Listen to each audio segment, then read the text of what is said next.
नाजरीन अस्सलाम वालेकुम। IND टुडे न्यूज में आपका खैर मकदम करते हैं। आइए देखते हैं ये तफसीलात।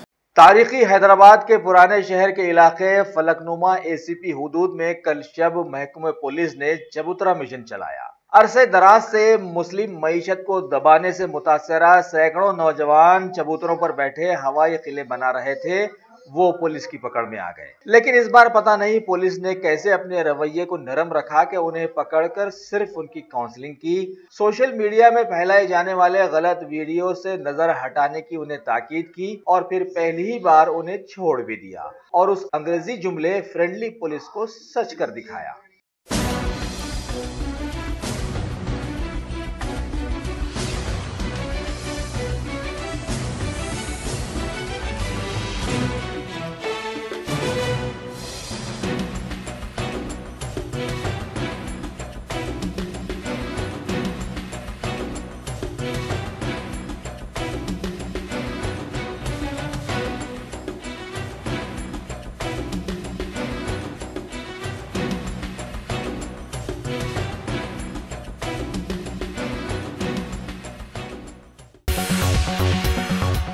अगर आपने हमारे चैनल को सब्सक्राइब नहीं किया है तो आपको यहाँ सब्सक्राइब बटन दिख रहा है, उसे क्लिक करिए और सब्सक्राइब कीजिए और साथ ही साथ बेल आइकॉन को भी क्लिक करिएगा, जिससे कि आपको ताज़ा अपडेट मिलते रहें।